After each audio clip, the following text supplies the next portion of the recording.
y'all? Welcome to the new episode of the Meaning Of Podcast. This is episode 63. We are joined again by Mr. Brian Perez. What up? A.K.A. Beardo.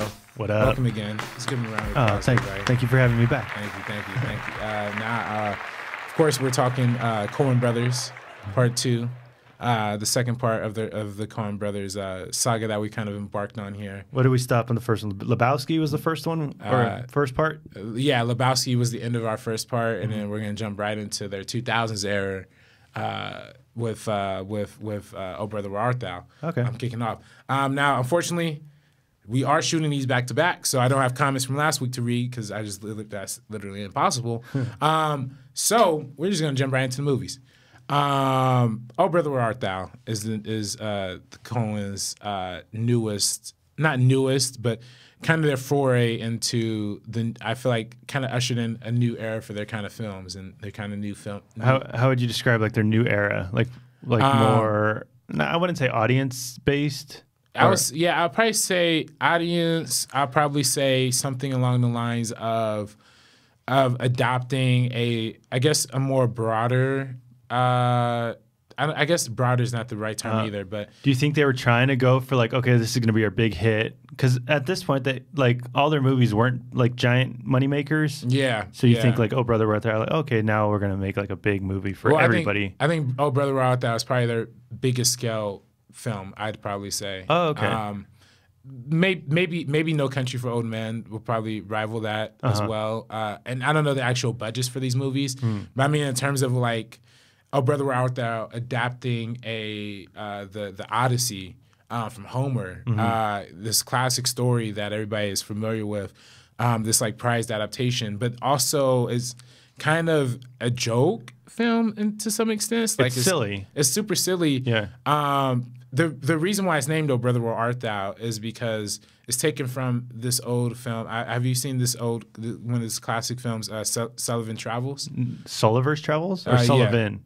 I think Sullivan Travels. Either way, I haven't seen it. Okay, but it's like a classic. It's a classic Hollywood film that's about this director who's named John L. Sullivan, and he is basically a film director who wants to make a movie about the Great Depression. Who wants to make a movie about depression, the Depression, because this movie opened December in 1941. Okay. So that the whole premise of Sullivan Travels is like this super successful movie director who wants to embody himself into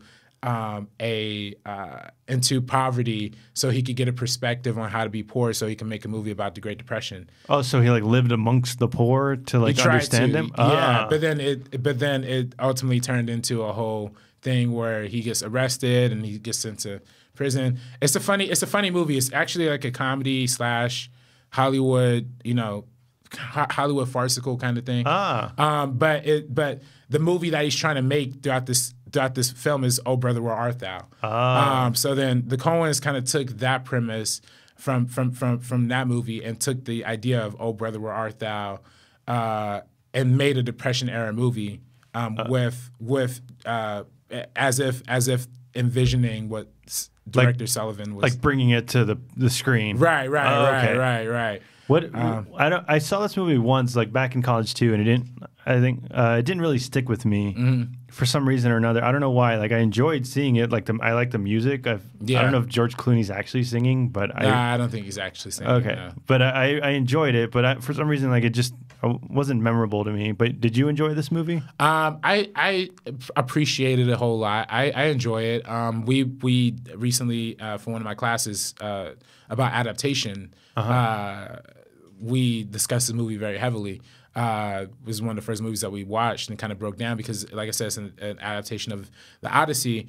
But also, the Coen Brothers famously said they never actually read the Odyssey, so they are just kind of adopting the myth, the ideas, like the general understanding of people's understanding of the Odyssey. So they're adapting what they think the Odyssey is about? Yeah. While also making this, like I said, Depression era type thing. And they're going very specifically, I think, for a look that emulates like the Depression 1940s kind of era too, like with the brown the brown kind of the hues of the you mean the coloring? Yeah, the coloring. Oh, yeah, okay. yeah, with the and which is also a thing that this movie is also credited for. Is one of the first films that was completely done using digital color correction. Oh, really? With digital. I think they call it digital intermediate, DI. This was one of the first movies that was like non-visual effects based that instituted that technology to order to make it a more brown, to make the color palette more contrasty with brown and blue. Mm-hmm. So what is it about? I know I remember it, but not really. Like George Clooney is with like two other guys. I think Tim Blake Nelson is one of them. Tim Blake Nelson and John Turturro. Oh, he's the other guy. Yeah, okay. yeah. And they escaped prison. I think it's a couple. I think it might be another guy too. But they're a chain gang, so they're all chained together. And they all break out. They all break out of prison. And it's just the journey of them. It's just a journey. It's just basically It's just I don't really know how to describe it because I don't really know the Odyssey really either. It's just trying to get back home? Yeah, just trying to get back home. But I guess the whole idea of the Odyssey is that they're sailing through it's a bunch of soldiers on this boat sailing through like the lakes of the Mediterranean, or maybe not the lakes, the Mediterranean Sea. And they're just trying to get to the other side of it. But they encounter all these obstacles in between. So this movie kind of emulates like them just trying to get George Clooney in particular trying to see his wife and his like 7 kids. But along the way, there's like this whole subplot. There's a bunch of subplots. This whole political subplot about this politician who is trying to get reelected to this town. There's a lot that happens in this movie. I think I already asked, but what's your overall like feeling of this movie? Yeah, I mean, I like it. I do like it. I like it a lot. I think when I first saw it, I was a little off put by it. I'm not gonna lie, man. Like the music, like this is not my type of music. I just can't listen. I can't really. As much as I enjoy the movie itself, like, and as much as the music should be celebrated, because the music is an achievement. The music is taken from a bunch of old historical recordings from like the 1940s, like Americana, like Middle America music that was held in storage with the Smithsonian. So there's Smithsonian archives that the producers and the Coen Brothers got popular artists of like 2000s era to like record over. So they recorded over these old recordings. And that's what the whole album and the whole music scape of this movie is. And they made like a whole album of songs for the movie, right? Yeah, and they ended up winning Album of the Year when it came out at the Grammys. Oh, really? Yeah. Whoa. Yeah. Or I believe at least it was nominated. Which a fan actually pointed out to me because I tweeted recently that Black Panther soundtrack recently got nominated for the Grammy for Album of the Year. Yeah. But a fan pointed out that the president was set with this movie. What year did this come out? I don't remember. 2000. This was 2000. Yeah, so right at the turn of the decade. Dang. George Clooney was a star, but I don't think he was the megastar that he was just yet. I think this movie, at this point he had ER, which was big on TV. Yeah. But then he also had Batman and Robin.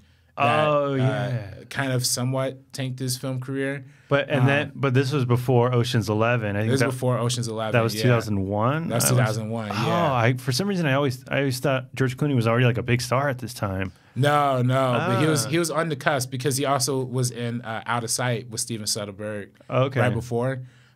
So he had a little bit of star power. And this movie, I think this movie established him as more of the actor that's going to be not the Batman and Robin type actor, not the big blockbuster actor. Yeah. But this movie kind of showed he works best in like character driven pieces. Even though this was a full out comedy and his character's kind of stupid, but he does have range. As an actor, I think that's what he's trying to show, that he has range.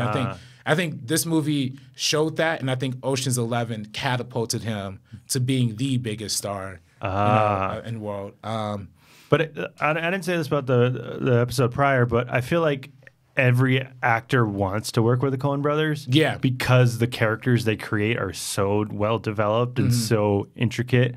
Right. And like it just seems like an actor's dream just to read what the Coen Brothers write. Right. Whether it's like the Nicolas Cage part in Raising Arizona, or the Jennifer Jason Leigh character in Hudsucker Proxy, where she's just like this quick talking like person. You're like, oh, it just seems like a fun person for like an actor to play. Yeah, because like I don't know, just like their movies just feel like stuff made for the stage, but on film.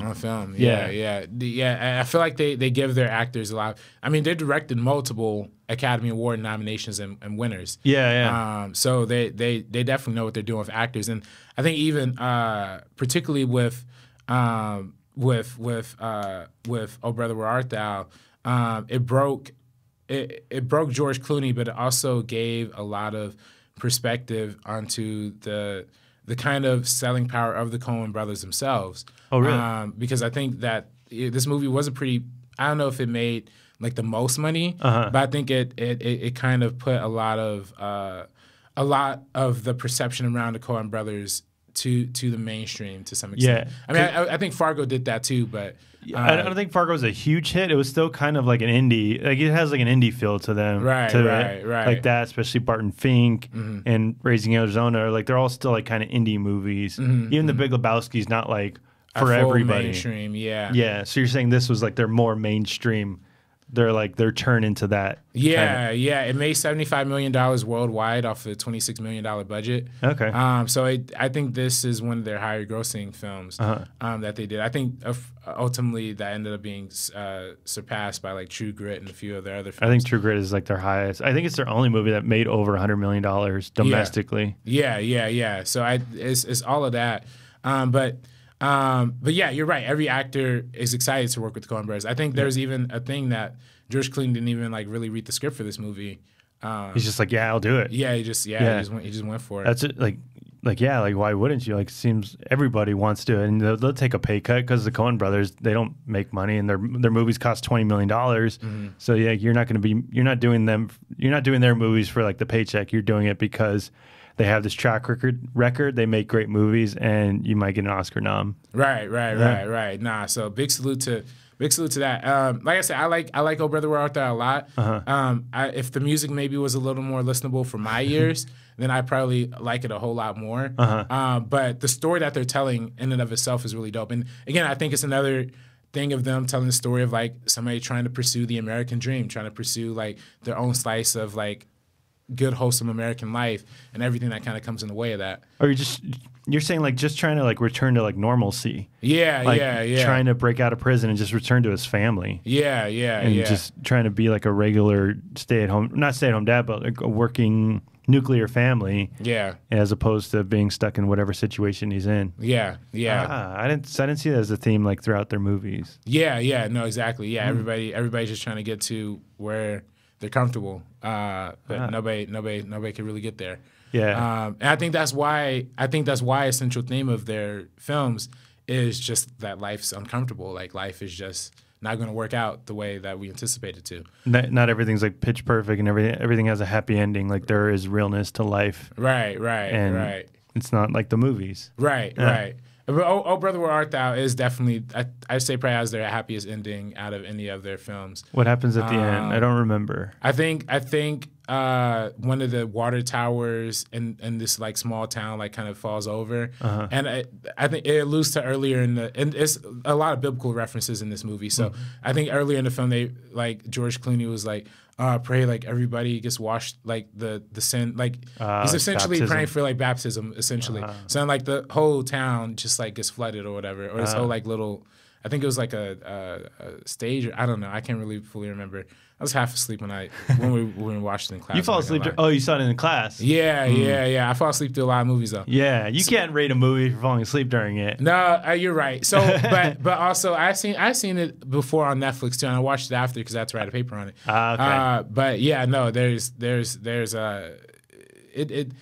definitely alludes to a much bigger, brighter future for. I mean, he gets back with his wife who had another who was with another guy when he was locked up. So he ends up getting her back and stuff. So it's dope. Yeah. It has a fun ending.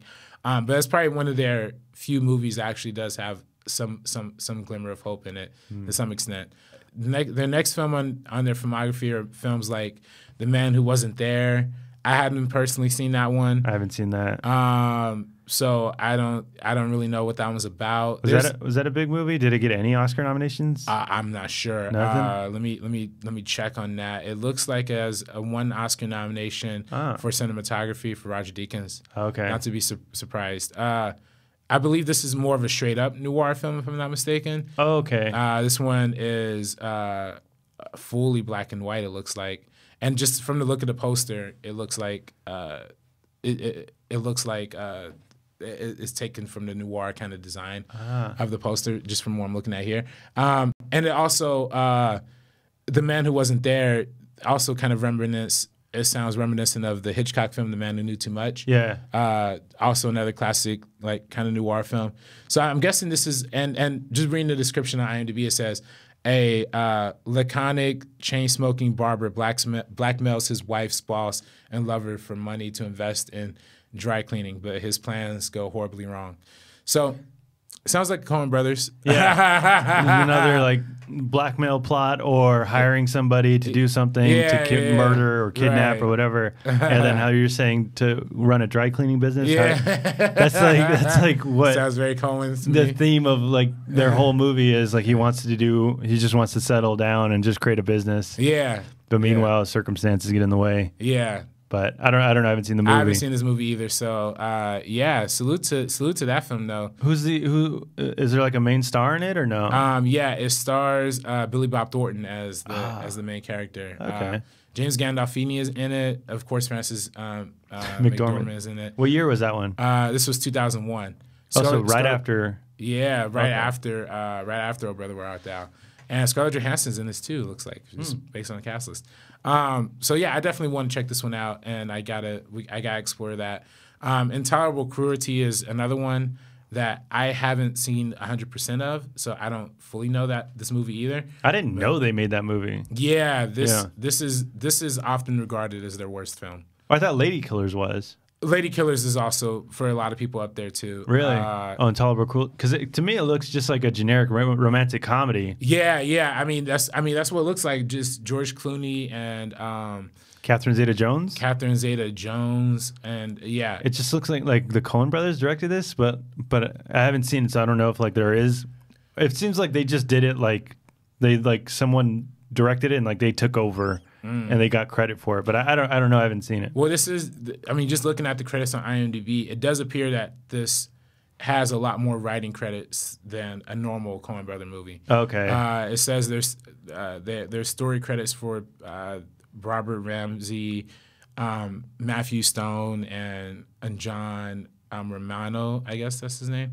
But there's a lot of story credits that appear to be here. So it wasn't like the original Coen Brothers like came up with the idea and like produced it themselves. Yeah, they must have done something. It seems more like a studio thing. Yeah. But again, I'm not sure. I actually kind of did see this movie when I was real young. That's only because my mom is like a sucker for romantic comedies. Yeah. Is it just a general like romantic comedy? Yeah, it's straightforward. I mean, I think there's a crime plot. The synopsis says, a beautiful gold digger matches with a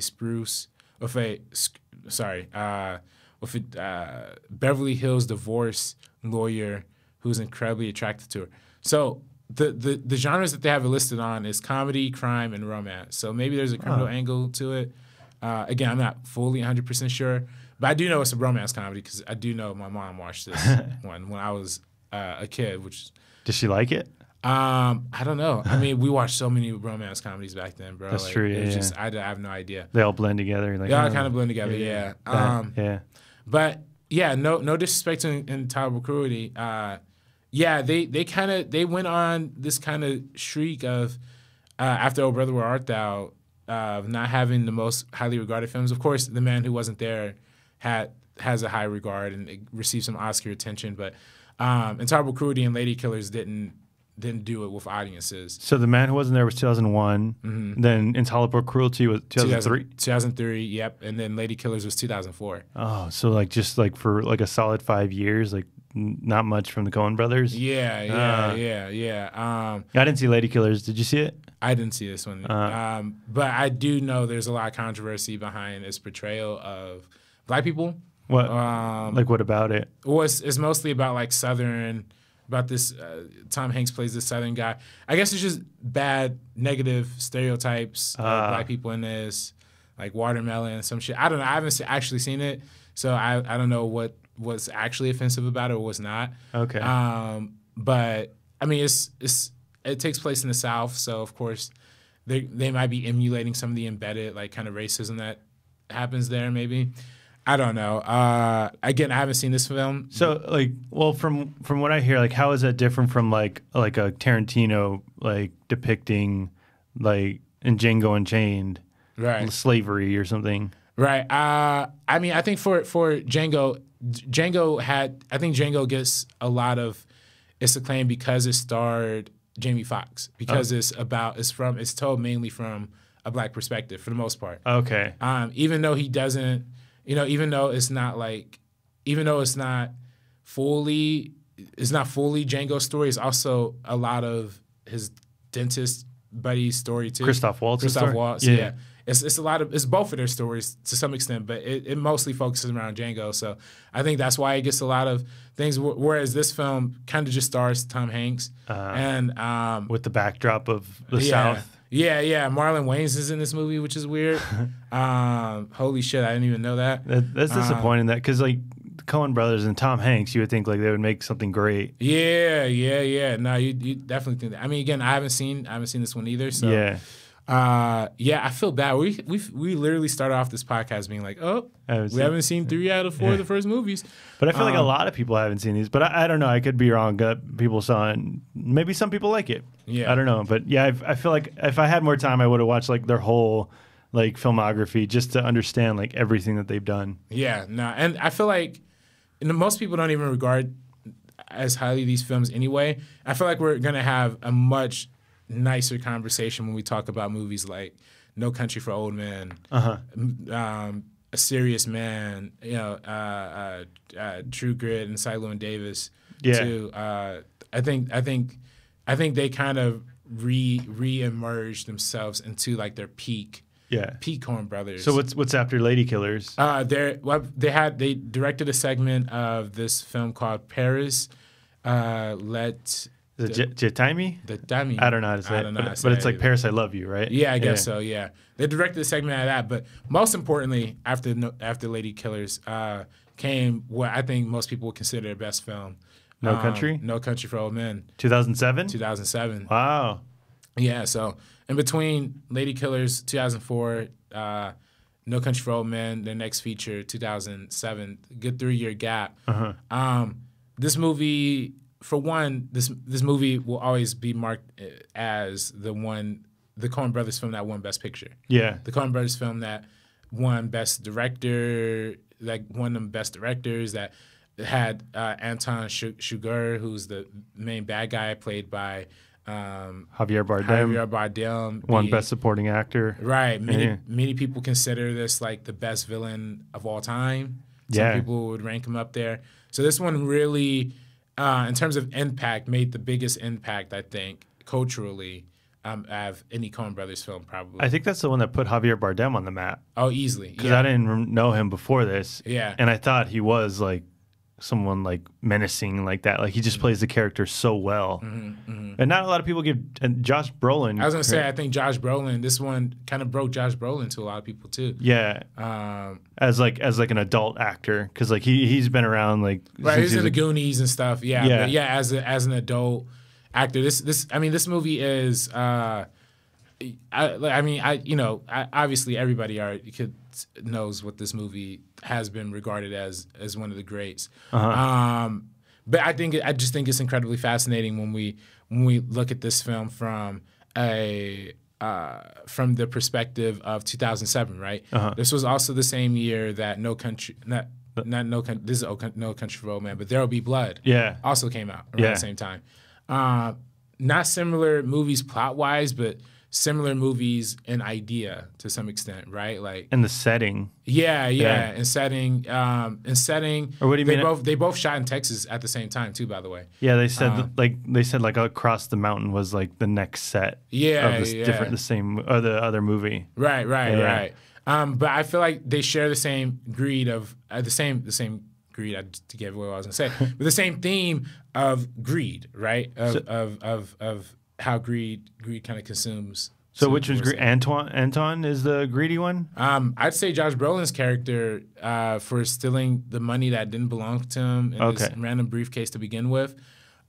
He got so caught up in protecting his funds that it ultimately led to his downfall. Now, Anton, I mean, honestly, I don't really know how to read this character of Anton Chigurh. Is that how you pronounce it, Chigurh? I don't remember his last name. Yeah. It's spelled Chigurh.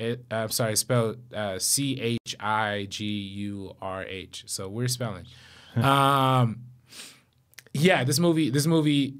I mean, he's insane. I mean, this guy is literally the most insane person. It's just a cold-blooded killer. Yeah. Who, like, no sense of humor, and then like you say the wrong thing and he just murders you. Yeah. With this this ingenious kind of way of killing people. Yeah. Was it a cow prod or something like that? Something like that. Yeah. That kills cows, or like it's just like it just shoots air into like a concentrated spot. Right. Instead of like killing somebody with a gun or a knife or anything, it's just this guy just carries his canister around and just kills people. Right. And it's ingenious and it's insane. And the whole scene with the coin toss thing is just like, it's brilliant. Yeah. What do you think of this movie overall? I enjoyed it. I think There Will Be Blood should have won Best Picture. I agree with that. Yeah, I agree with that. But I still enjoyed it, like for what it was. Like now that you point out that the Coen Brothers do noir all the time, now like this is just like noir. Yeah. You have the briefcase, you have the money, you have the plot device, and you have everything. I'm like, oh, the Coen Brothers are kind of just being the Coen Brothers. I didn't get that. Now you're kind of ruining the movies for me. Kind of ruining the movies. Oh man, I hope I don't ruin it. No. But it's also a little bit Western too, don't you think? Like this one, like at least from an aesthetic standpoint, like. And Tommy Lee Jones is dressed like he has the cowboy hat. Yeah. I don't know if that's how real sheriffs actually dress out there in Texas, but maybe it's what they think. Like with the Odyssey, they thought like that's what the Odyssey is about. Like this is what they think the people in Texas dress up like. Yeah, at least in the 70s, right? Is that when it's set in the 70s? Yeah, I think it's set in the 70s. Oh, okay. Because everybody's wearing that kind of period stuff. I mean, maybe it could be set modern times. I don't know, but I haven't really seen any new cars in there. I saw it once, and it was a while ago, so I don't remember it fully. But I remember like the ending. It kind of just ends. Yeah, I mean, that's when I first watched this movie. When I first watched this movie, I was highly disappointed. Oh, really? Highly, because I watched this film for the first hour, 20 minutes on the edge of my seat. Like, literally like, oh, man, this is one of the most thrilling films I've ever seen. Yeah. And then they randomly kill off Josh Brolin off screen. The climax happens off screen. Yeah. And I was like, whoa, what the... This is all I literally all I cared about this entire movie, you know. And then I love how they kept building the suspense, just seeing him kill off like other people, like Woody Harrelson's character, like all the other kills that happened like kind of before that. So you know how sinister like the showdown that we've been waiting for is finally going to happen. That it's going to be. You think like some Good, Bad, the Ugly type showdown type thing. Yeah, something, you know. But it just kind of flips, and I think that subversion is crucial to this film. I think that's what kind of really makes it stand out. You think so? Did you go back and watch and you're like, oh, now it works? Now that I understand it? Yeah, I mean, I kind of went back. I guess I kind of looked at it less from the perspective of Josh Brolin's character's perspective. I guess his name's Moss. They call him Moss. Less from him and more, I guess, from Tommy Lee Jones' perspective. Okay. And it's kind of a similar situation in Fargo, right? Like in Fargo, we don't meet Marge 35 minutes into the movie. Same thing with Tommy Lee Jones' character in this movie. Like he kind of comes in as the POV outside, kind of to represent the audience, and it ends on him with his retirement speech and everything. The whole monologue at the end. Yeah. It's just like the camera's just on him. Right. And it just ends. And I'm kind of just like, okay, like where's it going to go after this? And it just like fades to black or just cuts to black. Right. And then with stuff like that, I just have to like go back and like kind of dissect like what was he talking about? Like really? And what was it about?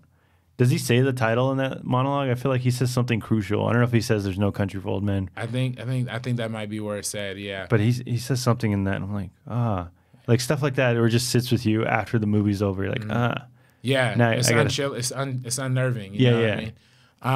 And I think, and for that movie in particular, the way that movie ended, it highlighted, I guess, the overall idea of the film, right? The overall idea of like there's just too much cruelty in this world, like. I feel like this is really one of the first times a Coen Brothers film has actually commented on how cruel and nihilistic the world is. Yeah. Because of just how much of an evil force that Anton Chigurh is, and how much of a killing machine this dude presented himself as. Yeah. And how Tommy Lee Jones just looks at that like this is just too much. Because for most of the Coen Brothers films, just like life goes on, but for him, it's like this really scarred him. So it's kind of like a growing of them as directors. No, beginning to I feel like commenting on on the world in a different way, because I feel like maybe you're right. I think all the rest of their films after this point kind of do have some sort of conclusion to like what they're trying to say, or like they're evolving into like, okay, like the world is pretty absurd, but there's also like. Or no, we were saying stuff with like their earlier stuff. It is kind of dark and pretty sour or dour, but I don't know. Like they're just now like shit is serious. Like they're I don't know how old they are. They were probably in their 50s. Like oh shit, like the world sucks. And this was around the time too, like the collapse of the economy and like this is the beginning of that post 9/11. Yeah, a lot of people do consider this like the post 9/11 look of the Coen Brothers, where they are commenting on like the random hysteria that kind of surrounds. I didn't think about that. Americana, yeah. So they are just like commenting on the world in general. Like we were in Iraq at the time or something. I don't know the dates. I think Iraq and Afghanistan. I think we're in both countries at that point. In like 2004? I don't know. Something like that. Yeah. So they were probably writing this up and then they just developed it and they're like, okay, the world's pretty shitty and it's not a joking matter now. Right. Because I feel like this film does go a lot bigger and what in just ambition, right? I feel like from an ambition standpoint, this film is much longer, not much longer, but it is substantially longer than a lot of their other films in their filmography. So it's even like 2 hours, where most of their films are like an hour 40, hour 30.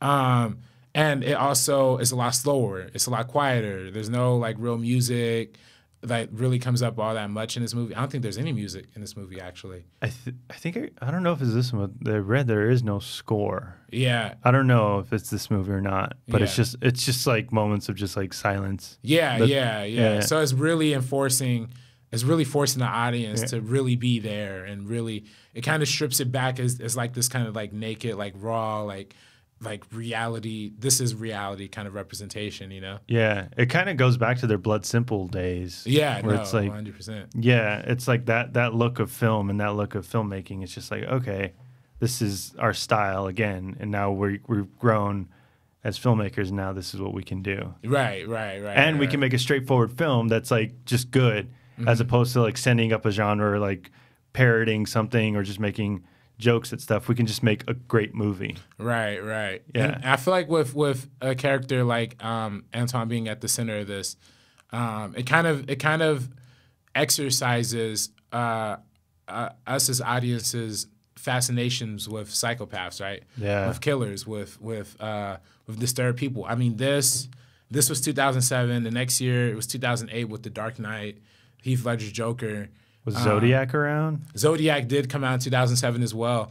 So it does. So I think this was a time that people were just interested in the idea of killers, the idea of psychopaths, and what makes them tick, what goes inside the brain. And you really have a hard time dissecting what Anton is about, because he does seem like he's somewhat of a principled guy.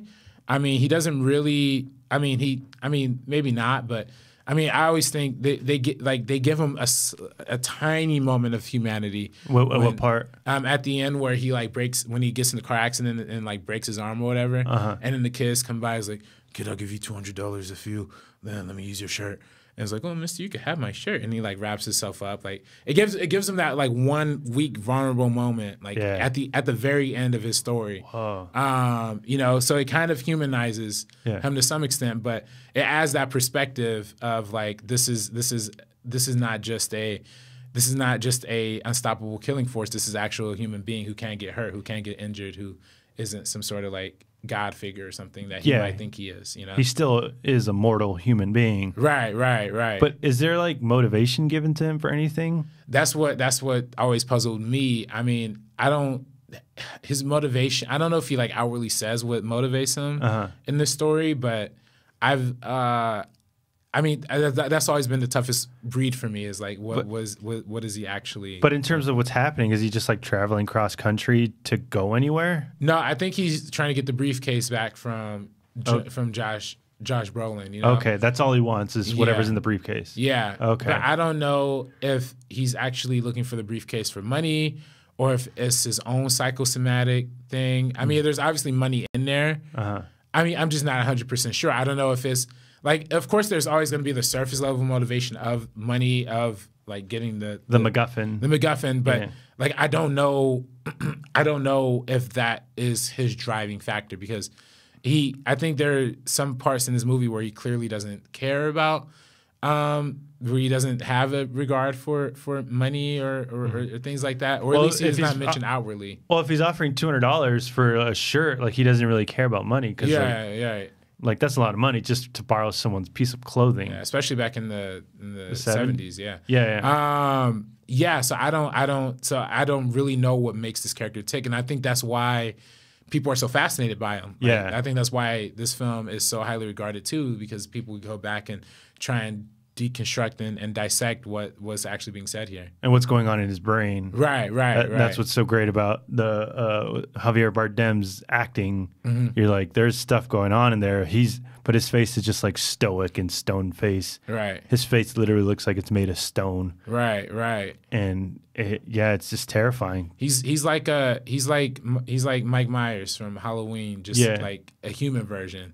But it is a fine line where it can be like, you push the line where it could be like underdeveloped and you're like, oh, he has no motivation. Why is he doing any of this? Why does any of it matter? Right. Or you can like dive deep and it can work and you can go in deep and like, oh, he's doing this because of this and he has these psychoses and this and stuff and he's just like mentally insane. But there's like reason behind it. Right. And people can write papers and just dissect it. Yeah, I think that's where I think this movie this movie has been picked to pieces, I think, at this point. Like, really? I think everybody has done some sort of dissertation or I've watched, we've seen clips of this for like 2 of my film classes. Haven't watched the full movies, but seen clips of it for one of my editing classes I took one semester. Another one just for another general film studies class that we kind of looked at this movie a little bit. There's a plethora of video essays that go into like the art of this movie. So what are they teaching in your film classes about it? Like why did they present a scene specifically? Yeah, particularly the coin flip scene was one for the editing course that we kind of talked about a lot. Like just cutting back to eyes and coin and like hand movements and everything. Yeah, the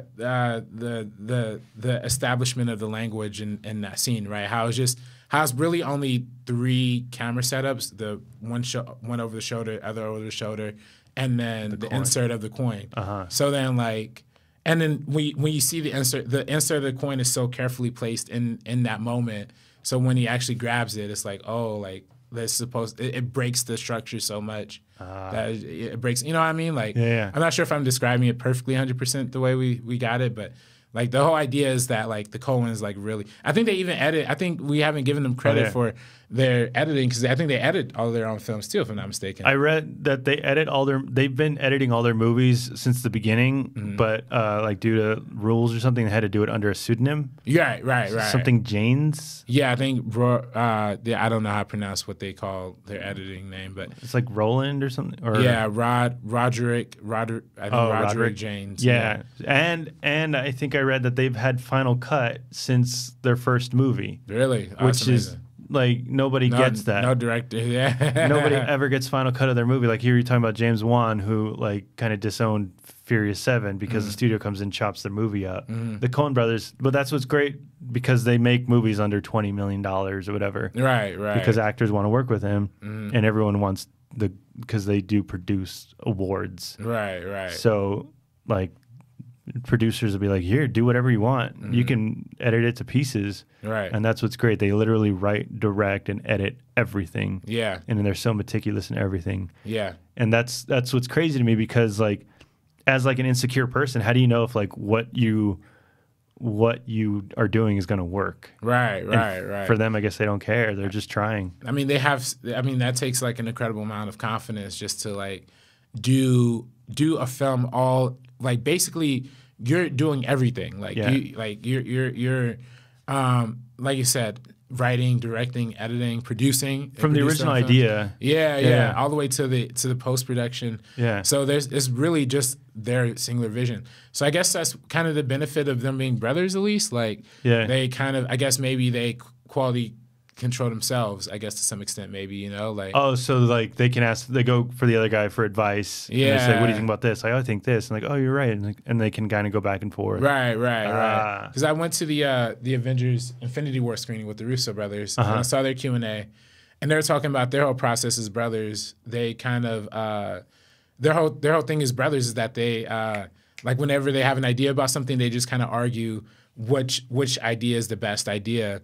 And they'll just always go with the better idea, you know, as a resolution. So I wonder if like I don't know if this would work or not, but like if you have someone to bounce ideas off, like if I give you an idea and you tell me all the reasons why that idea won't work, and then I can come back and then make it better. I wonder if that would work as like a collaboration, right? Or if like you have someone can be like, oh, that works, but let's try this and like just build upon it.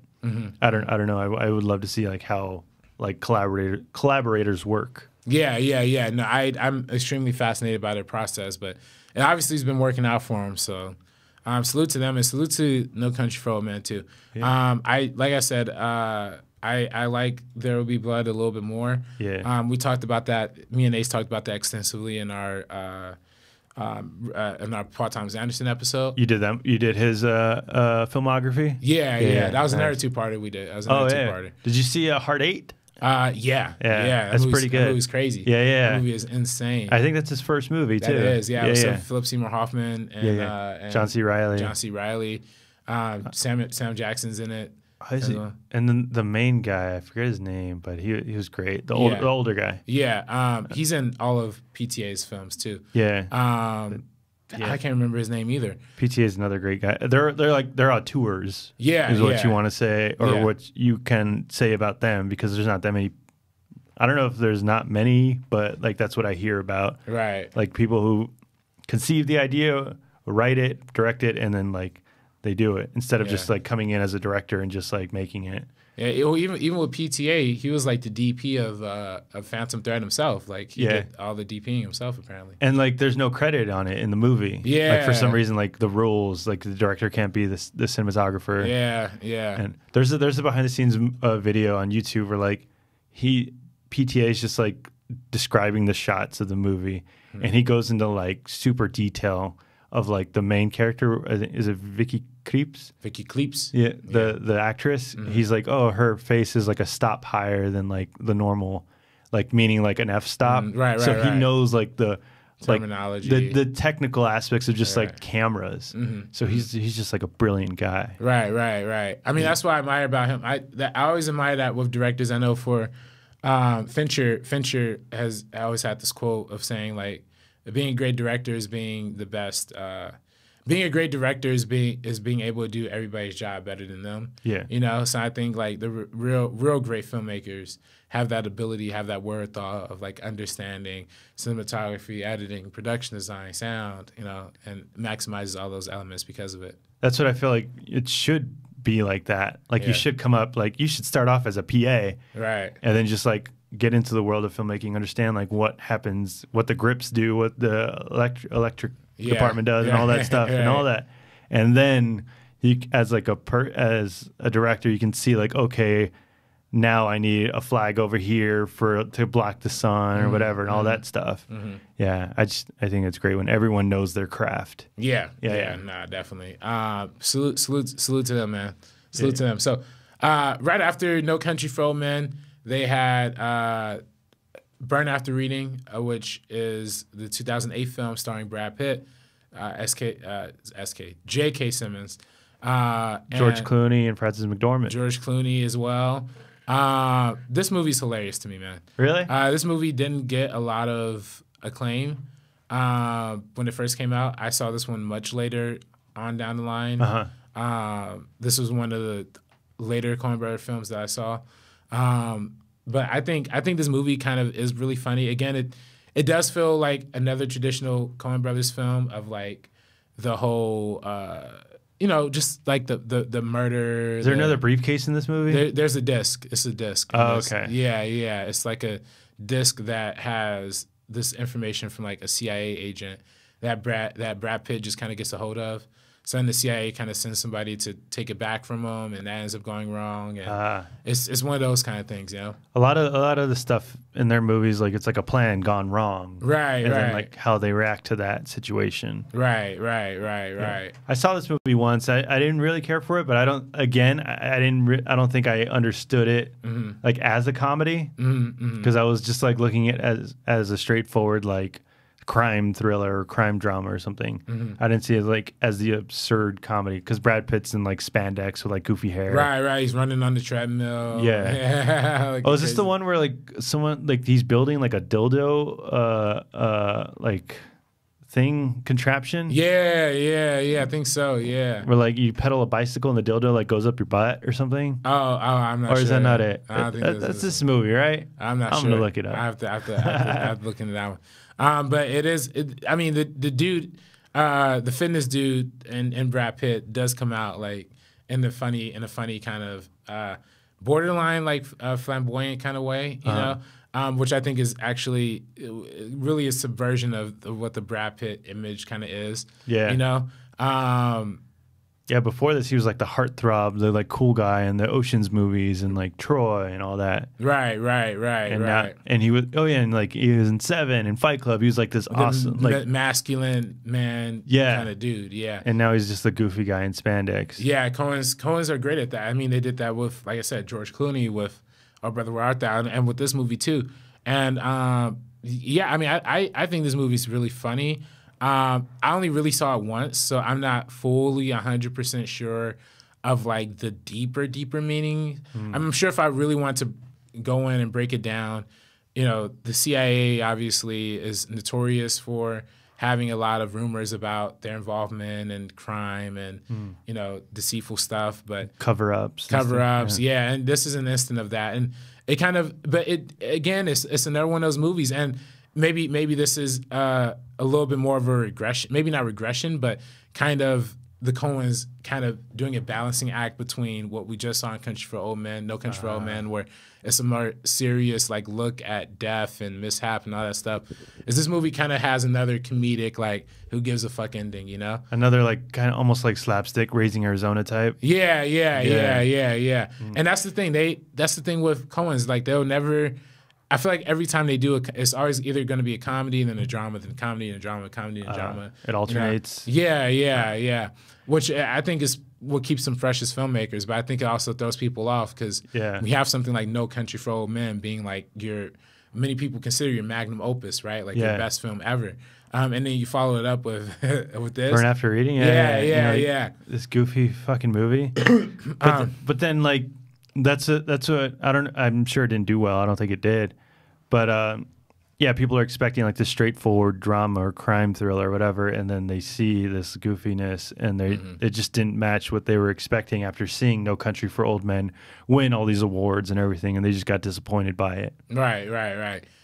This movie is the third highest grossing Coen Brothers movie. Whoa! So number 1 is True Grit, number 2 is No Country for Old Men, and number 3 is this one. What did it make? Domestically, it made $60 million. and worldwide it made 163 million. So Whoa, it did pretty good. I mean, the cast though is like mad stacked though. Yeah, George Clooney, Frances McDormand, John Malkovich is in this as well. Tilda Swinton, and of course J.K. Simmons, like I mentioned. Yeah. And you know, I think J.K. Simmons really brings it home, like at the end with the kind of general idea of the story, because he's getting the report back from his assistant or whatever, like, oh yeah, we are so the gym trainer, he's dead. The lady just wants the surgery. You know, all this. He summarized the whole movie at the very end. Yeah. And then J.K. Simmons is just like, okay, well, I guess that's it. What do we do now? Yeah. He's like, I don't even know how we got into this mess to begin with. And it's another one of those, life happens, you know? I wonder if that's like not a commentary, but like kind of like a metaphor for how they made the film. Because like they had all these storylines and everything. Yeah. And then they're like, okay, what do we do now? I'm like, oh, that's it. Yeah. What now? Because like they didn't know how to end the movie, and they're like, all right. Whatever. No, that's actually. I mean, I wouldn't put that past the Coen Brothers, because I feel like to some extent their films kind of do represent that level of like meta-ness, you know? Yeah. Like, well, like with Barton Fink is like him writing Miller's Crossing and just having writer's block with that and dealing with the studio and all that. But I don't know. I just pulled that out right now. I wonder if it was like that. No, I think that's probably a pretty good like interpretation of that. Like, I mean, that's probably that's a better explanation than anything I would have for the way this movie ends. Because I want not going on top of that, where it's like, because it's like if someone wrote the script and he's like, okay, tell me the story, and then he tells the whole story in like a 3-paragraph summary, and then the person whoever he told the story to is like, now what? Yeah, and I was like, you're right, that's then. Yeah, yeah. So I don't know. This movie didn't really address like any kind of like central question that I think a lot of Coen Brothers films kind of really do. Yeah. Of course, I think this movie does inhabit a little bit of like, this is just like normal life, you know, like the not normal life, but like suburban lifestyle, like the mundanity of suburban life. Do you know where it's set? Or does it say where it's at? I'm not sure. Because the setting to me didn't like stick out that much. Like how you said, it was pretty much just suburbia. Yeah, that's kind of what I took from it. I guess it's LA. Oh, it is. I don't know. I have no idea. I mean, I'm just guessing LA because I just like LA. I'm gonna look at locations. They don't even have that listed. I remember seeing this with my buddy, and it was just a movie. We're like, oh, I like these filmmakers. Let's watch this movie. And the scene where. Spoilers, where Brad Pitt comes out of the closet, makes the goofy face, and gets shot right in the forehead. Yeah. I didn't laugh at that scene. I don't know why. I just that was so off-putting for me. Even when I watched it, I was like, "Oh shit, that's just how they're gonna end that character's story." Well, because like in like a typical like. Hiding in the closet kind of story, like they get away with it or something, like the killer leaves, or they get out of the situation somehow. But this one, they literally just shoots him in the forehead. And my buddy just started cracking up, like laughing, and I was like, "Why is that funny?" Like I didn't understand it. And then we looked back, and he's like, "Look at his face," and we like rewinded it, and then like we paused it on the face that Brad Pitt makes, because like if you just see the face, it's just like him like smiling, like, "Hey." Like, hey buddy, sorry, how's it going? And he just gets blasted right in the forehead. That's funny. Now, I gotta peep that then. This movie's funny, man. Definitely didn't, like I said, didn't receive the highest of regards in terms of Coen Brothers' work. But it did well. So they try. That's the thing. They're hit or miss. That's what a lot of people say about them. But they go for it. They try. I definitely think so. But like I said, they jump from comedy to drama pretty drastically. I think their next one is pretty certifiable drama comedy. In A Serious Man. Oh, okay. 2009. 2009. Whoa. Yeah. This movie follows Michael Stuhlbarg, who is a Jewish physics teacher from, of course, the Midwest. I think it's actually Midwest. I'm looking up on IMDb. I think they actually use Midwest in the description. Nice. He's a teacher back in like the 60s or whatever, and it's just I mean, this entire movie is just like trial after trial after trial, like him losing everything possible. And it's mostly played for laughs, but it's also played in a very cynical fashion as well. To me, when I first saw this movie, I was like, because it's another one that kind of just ends. Yeah. And I'm just like, what the fuck did I watch? And I feel like that's what happens with a lot of Coen Brothers movies. There's that moment where you're like, what the fuck am I watching? Or like, what the fuck is this? Or at the very end, where you're like, what the fuck was that? Right. And this one, it just ends. But then like the way they incorporated that song, the "Somebody to Love" song by Jefferson Airplane. Yeah. And I'm just like, that's brilliant. Yeah. Like for some reason, that song just works over the credits, and you're just like, the fuck did I watch? But it was so good. Yeah. And I want to watch it again just to see, like, did I miss something? Like, no, I didn't, but I enjoyed it. Yeah. To me, this is one of my favorites of theirs. Oh, you say it's probably one of your favorites? Yeah. Yeah. Well, yeah, probably of their, I was going to say, like, of their recent, like, their second wave or new wave or whatever, but, like, in their whole filmography. So. I enjoy this a lot. Yeah, I know when we first like talked about this movie, you're pretty excited, like to dig into it, right? Like because like I think I said in the other episode, you're the only other guy that I've heard that's seen this movie. Yeah. No one has seen it. Yeah. Even though it was like nominated, but this was like, I think this was after The Dark Knight when the Oscars got raised to like 10, or 9 or whatever they were. Yeah. And then like all these movies came out and were nominated. I don't know if this was the Social Network year. This was the Avatar year. Oh, it was Avatar. And and Hurt Locker were going up against each other. So like all these like big behemoth movies, and then like A Serious Man was just like thrown in there at the end. Yeah. And it was nominated for Best Picture, and I don't know if it was Best Director or I think definitely it was some screenplay nominations, I think. Okay. Was Michael Stuhlbarg nominated for? Michael Stuhlbarg was not nominated. Oh, he's great in it. Yeah. I don't know. Like, what do you think about this movie? I think it's great. I think it's so. I mean, it's just so down, but it's also so funny too. Like, I mean, it plays it for laughs, but it's like one of those. You know how they say in comedy, like tragedy, comedy is just tragedy plus time. Yeah, exactly. Yeah. And that's what this movie is. Like, the beats are played with such a rhythm to it. Yeah. Like, to me, the son like trying to get high at his bar mitzvah. Yeah. I can only imagine being a parent, that being the most heartbreaking thing in the world, especially if you're Jewish and you know are practicing as actively as this guy is, and your son's like trying to fucking smoke weed, especially it's the 60s too, so back then it was like doing meth. I was like, oh my god, like Reefer Madness in here.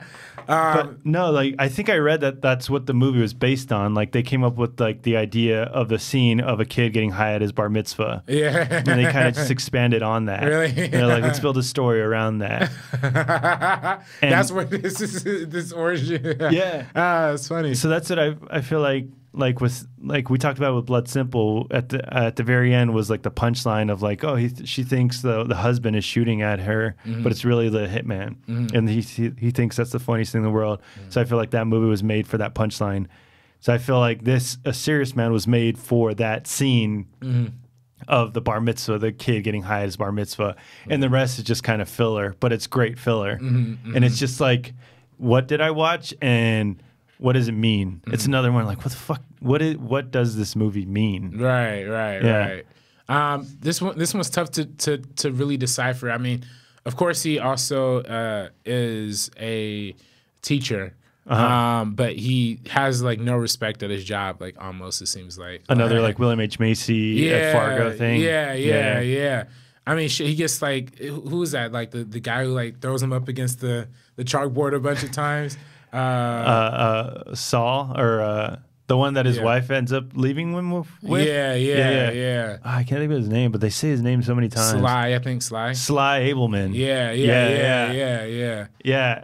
But even the opening, do you remember the opening? What's the opening? Yeah, the opening has nothing to do with the rest of the movie. That's just like the flashback scene, right? Is it like a flashback? It's not even a flashback. Or as far as I remember, it's like not connected. Like, it's just the little kid in the house, like the wooden. Is it like it's like 18 something. Like way back then, it's just snowing out, and then someone comes to the door and gives this whole speech and this whole thing, and you're like, and someone else comes in like, oh, that's a Dybbuk, and I think that means ghost. and then they kill the guy or the ghost or spirit, whatever, and then the movie just starts.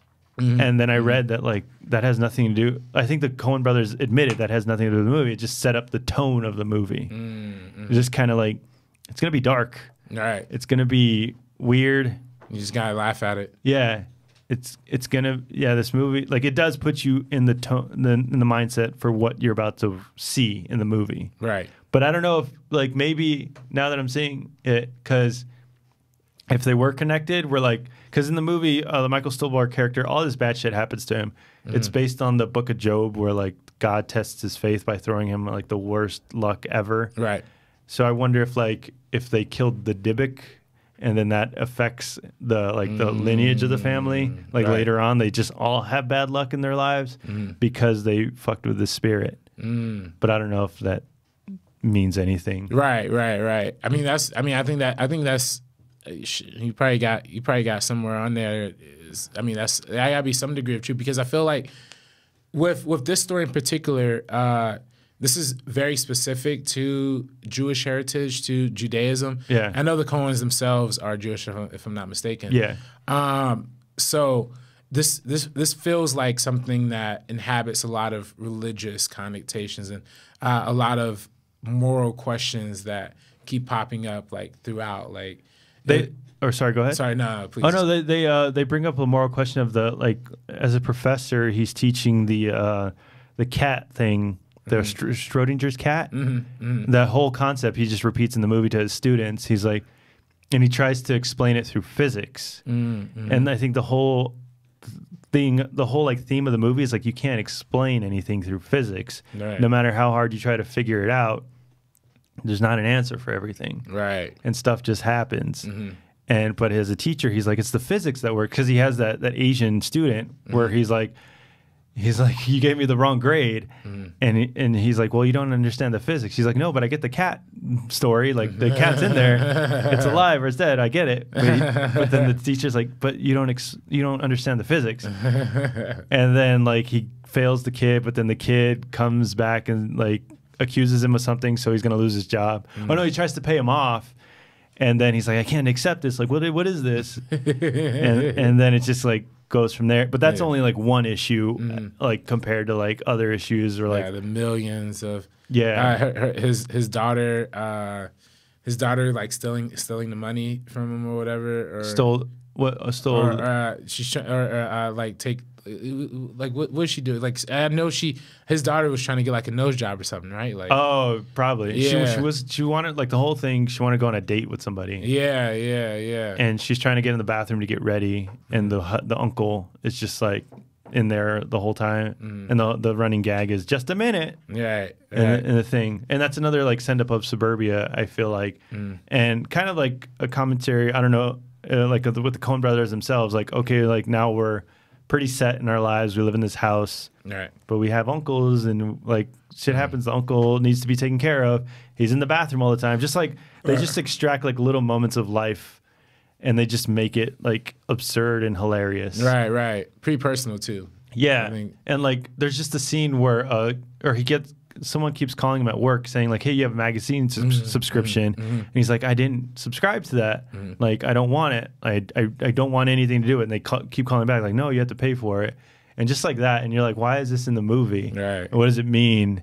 But it is just like that's what we deal with in life. Like I get robocalls all the time. Right. And I just have to like explain to people like I didn't want this. Like I'm not subscribed to this. I don't want any of this. And it's just like the absurdity of life. That's what I feel like this movie is just like explaining, like the overall theme of like absurdness. Yeah. Absurdity of life. Yeah. Yeah, I think that's a big part of it. I mean, I think that they probably are saying something deep about like some shit that I just probably goes over my head. Because I really do feel like this movie, like you said, the callers, like everything, every like detail of this dude's life, I think all adds up to something. I'm just not 100% sure what it adds up to. What do you mean? What do you think it's trying to add up to? Well, I think there is some sort of like spiritual connotation here to some extent. Like there is some sort of like overarching like overwatch like somebody's like I think the impression that he's supposed to get is that he's being watched, and I think that relates heavily to his religion, to his faith. His faith. That there's there's God, or directly influencing. I think that's where you're talking about the story of Job too, kind of influences that as well. But I think there's also a level of subjectivity to it as well, because like I feel like there are moments in this movie that suggest.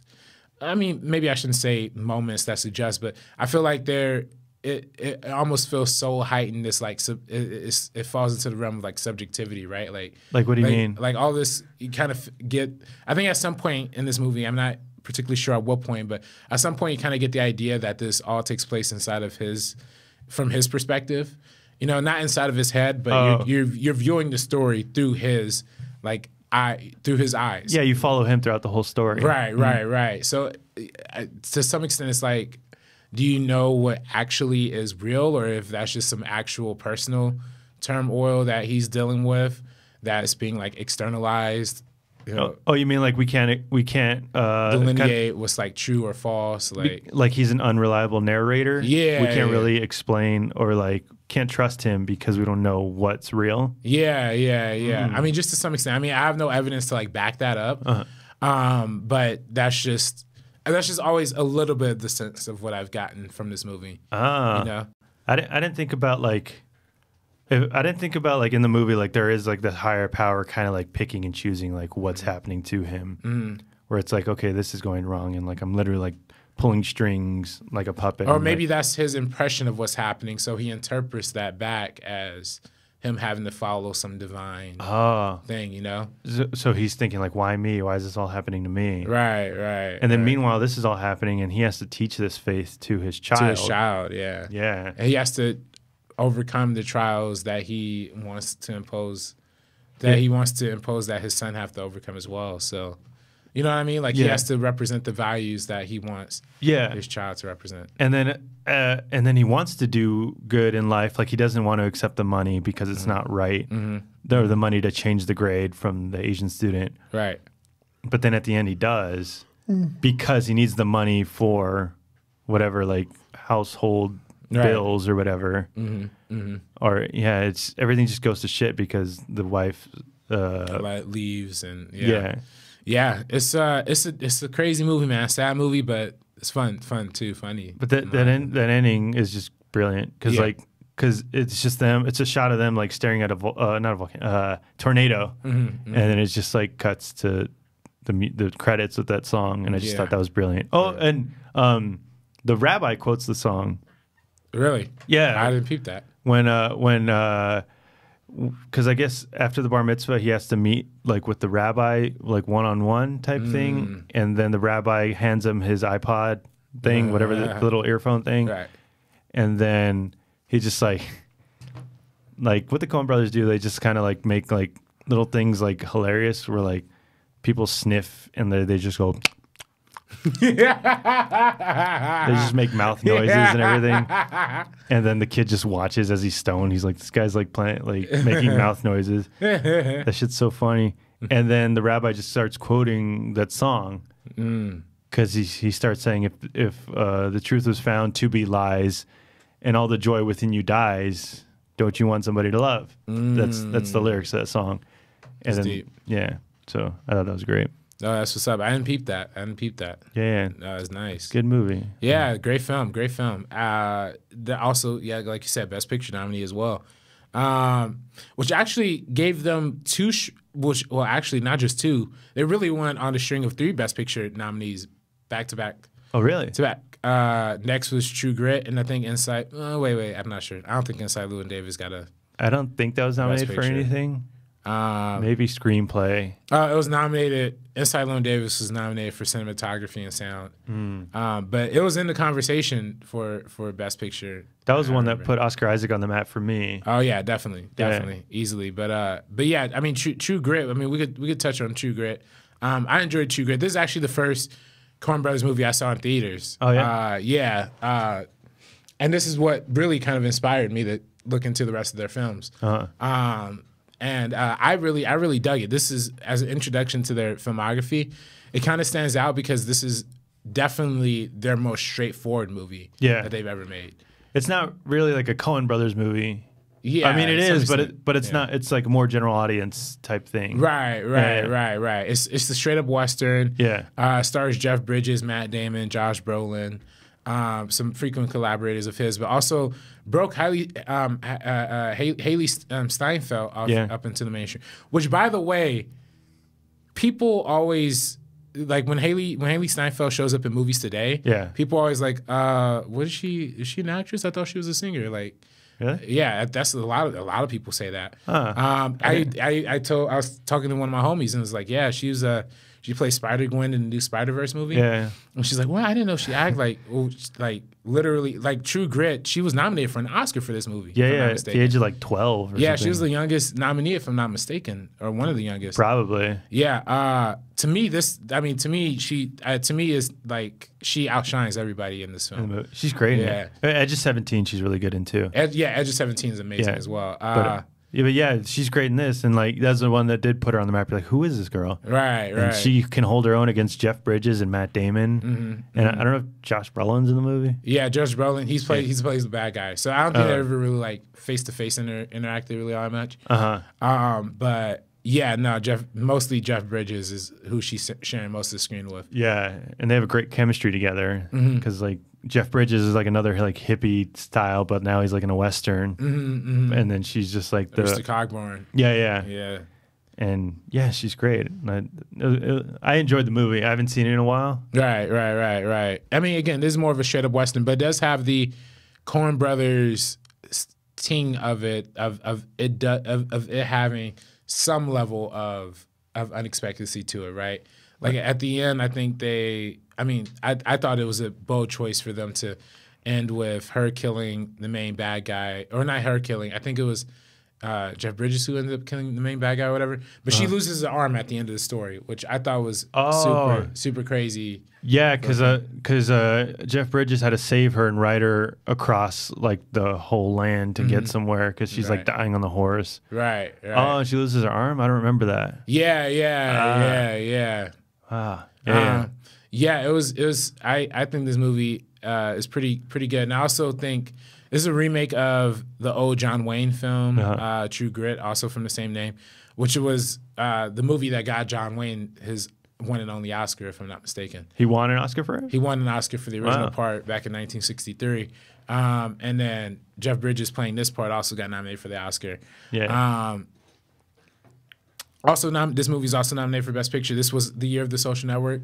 Oh, this was 2010. I think this was like the most nominated movie of that year. Yeah, 10 nominations and 0 wins. No wins at all? No wins. Wow. Which it was the most nominated thing. Yeah. I think The Social Network only had 8 nominations, if I'm not mistaken. But The Social Network didn't even win many. Or won all technical stuff, but I think The King's Speech won everything. King's Speech won Best Picture and Best Director and Best Actor. Which I didn't really care for. I didn't like King's Speech all much either. But True Grit is dope. As a modern Western, you don't see too many modern Westerns these days that are really good, but this one is pretty good. Yeah. I think probably one of the most notable recent films as of late has been like Inside Llewyn Davis. I think most people kind of consider that one of their truly, not acclaimed films as of late, but I think this one has definitely started a lot of conversations. Oh, really? For at least I guess maybe just in the circles that I've talked to people in. What are they saying about it? Some people really love this movie, man. Wow. Some people really think this movie is one of their best films. Really? I think the mixture. I think for a lot of people, it's the mixture of the music and how the music, the kind of folksy kind of music that he sings in this, kind of represents the lifestyle that Oscar Isaac's character kind of lives throughout the story. That kind of like sad, depressed, kind of like having to be on your own. Folk, like he's essentially doing like Bob Dylan folk music. This thing takes place in like the 1960s or something like that. Around 50s with like the beatnik era or something. Yeah, something like that. But it was it's a 1961. It occurs in the 61. Yeah. Oh, okay. And it's a road movie. What's it called? Like what are those road movies? Trip, not road comedy. I don't know. Like I forgot what those called. Yeah, there's I know what you're talking about. Yeah, but it's because they're traveling the whole movie. He wants to get somewhere, right? The whole movie, and he meets up with John Goodman again. Mm-hmm. Yeah, I enjoyed the movie. I don't think I understood the whole thing. I think I was expecting more from it, right? Because it's another movie that just ends. Mm-hmm. But I gotta go back and look at it. What are your friends saying about it? Like, why is it so good? Because the music and I think the music, the tone. I mean, this one has a very distinct tone from I think a lot of other Coen Brothers movies. I mean, just from the color palette alone, right? It's a lot more bluer, a lot more washed out. Yeah, I remember listening to an interview with the DP of this film because it's not Roger Deakins. Roger Deakins was busy shooting something else during this time, so they recruited. I think the guy's name is Bruno something. I don't want to mispronounce his last name, but that the whole idea of the aesthetic is like to be a cover of like a vinyl album or something like that, right? To be like this kind of like to represent like the image of the music of that time, you know. So it's like when we talk about also No Country for Old Men, but also like Oh Brother Where Art Thou, that's very brown, very supposed to emulate the look of like sepia, because the reason why Oh Brother Where Art Thou adapted that style is because when you looked at a lot of photos from like 1930s, they were like the sepia tones. So when you look at a lot of photos from at least like folk singers, like I guess during this time period, it had this kind of like blue-ish kind of like washed out look. So that's what they adapted cinematically for the whole movie. Yeah. Oh wow. So I think people appreciate the style of it. I also think honestly, man, I think the structure. This is one of the Coen Brothers films that I think has the most obvious structure to it. Like this one is definitely the one that feels most like the circular kind of structure that most people are familiar with. It's more just a straightforward, like a linear thing. Like he's traveling to somewhere, he gets there, and then it's not what he wanted.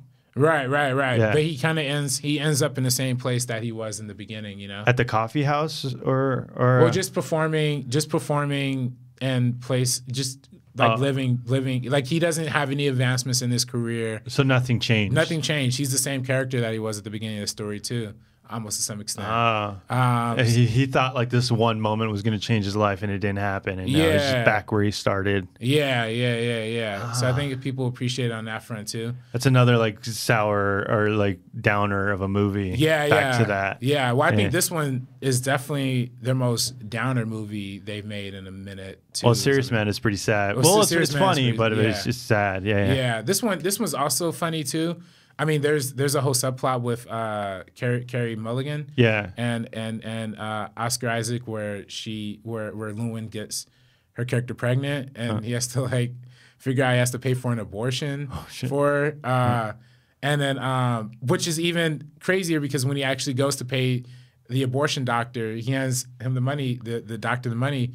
And it's like, oh, no worries. Last time you didn't have to pay, so it's on us. It's like, what do you mean last time? So he literally finds out that he has like a 2-year-old like fucking kid. You know what I mean? Shit! Like I don't remember that. Yeah. No, it's like a real quiet scene, but it was crazy to me. Like I was like, damn, they just like throwing like the most shit at this dude. You know? Was that after like the events that happened? Was this after he didn't get the opportunity? No, this is like before. This is all set up. Like to me, the first 40 minutes of this movie is just like insanely depressing, right? Because he has that cat. Because he has to watch that fucking cat. Yeah. That like from the beginning of the story, and then like he ends up losing the cat, and it brings home a different cat, and he ends up flipping out because of they asked him to sing one of his songs or whatever. It's just interesting.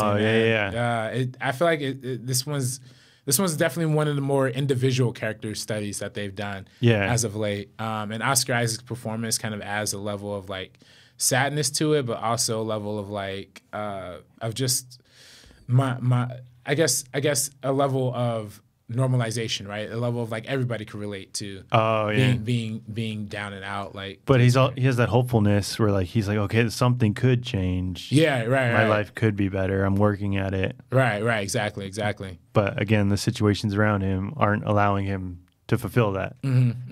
But yeah, I remember I enjoyed the song with Justin Timberlake and Adam Driver's in it. Oh yeah, Adam Driver. Yeah. He's what's Adam Driver's character's name? It's something like Al Cody or something. Al Cody. I don't remember. Yeah. But yeah, that scene was like kind of like an upbeat scene and like this like kind of downer of a movie. Yeah, because he's finally getting an opportunity to record. Yeah. And then that's also another piece of like kind of insight that this movie kind of has, right? The kind of desperation that artists kind of have to live by. Yeah. I remember during that scene, like after that scene happens, he's talking to the I guess the guy from the label. It's like, yeah, we could pay you out $200 right now, but you don't receive any royalties, or you could wait a little bit and get the royalties, and you could get a permission from your label head for ours, and you get the royalties. And he's like, no, that's gonna take time. I need the money now. Yeah. So he sells out for $200, and I imagine that song ends up becoming a hit. So and he could have made millions off the royalties. Yeah, and that really reflects the situation of a lot of artists, just in general. That's something that we've seen a lot of modern musical acts kind of talk about. Wasn't it like a Motown thing? Like people just signed off their rights to like. That was Motown. It happens all through history. Taylor Swift was in one of those contracts. Oh really? Yeah. She was in one of those like big nasty contracts, and then I think she just got out of it, and now she has a really good deal with her new label or something like that. Oh, so she's just raking in money now. Yeah. But that's the disparagement that a lot of people have to deal with contracts, and people like I said, people are desperate. They need the money, so they're just gonna sign away their life. Yeah, they're like, if I get it, it's quick money now. I don't. Yeah. Because like you never know if like the song's gonna do well. Right. And 9 times out of 10 it doesn't. Right. So yeah. Yeah. So this movie's good, man. I think this movie has one of the better.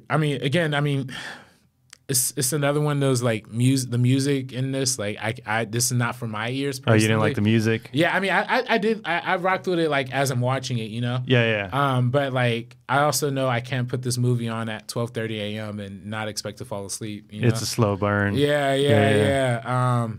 But yeah, I don't know. If again like and.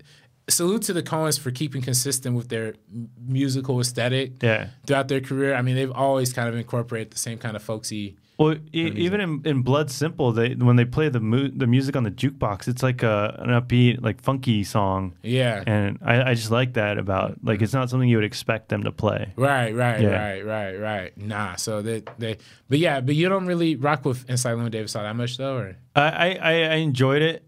It was a slow burn watching it. I think I did put it on at like 10 o'clock at night, and I was like, I'll try it. Right. And I was just getting tired from it, but I have to go back and look at it, especially like for Oscar Isaac, for the performances. John Goodman plays like a heroin addict. Yeah. That was another one that kind of took a left turn where like he just like overdosed in the bathroom. Yeah. Like, what the fuck? Well, I just love how whenever they stopped at a bathroom, he'll be in there for like 20 to 30 minutes at a time. Yeah. I guess I didn't put that together. Yeah. So I thought that was hilarious. Yeah. No. Oh, sorry. A lot of shit like that where like stuff's going on in the movie and it's just kind of like happening and then like a left turn, like in Barton Fink where like he wakes up and the girl's dead next to him. Yeah. And you're like, I wasn't expecting that, and I like it. And now like characters have to react to this new situation. That's what I like. Yeah. You can't really predict what's gonna happen. Yeah. Yeah. No, it's dope. I rock with the originality, unpredictability.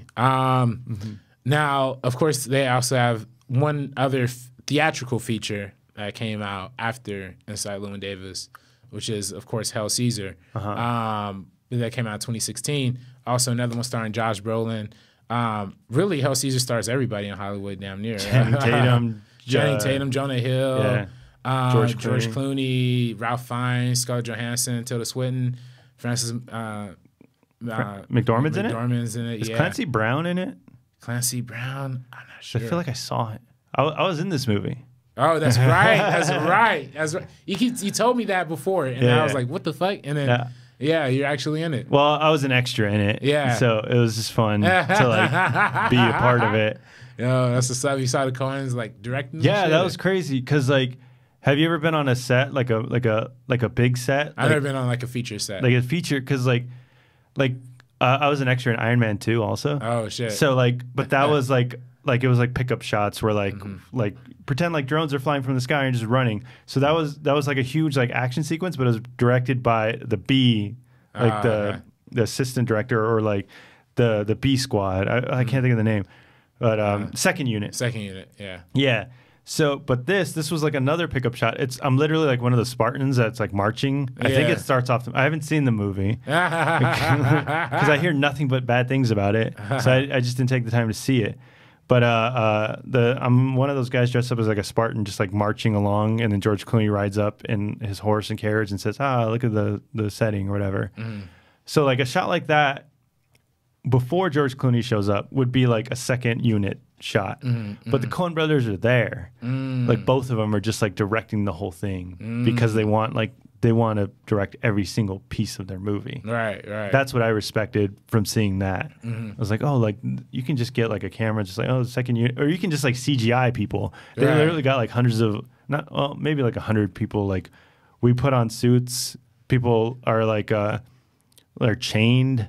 Like and they're getting whipped and stuff, sick. And like it was a whole thing. I'm like, oh, this is like for real, and it was fun. We shot in like Simi Valley. Oh shit! In 2015, and it took a while to come out. And I was like, why is it taking so long? But yeah, it was really fun. Yeah, I'm one of the few that actually like really enjoy this movie. You enjoy it? Yeah. I think it's a really fun.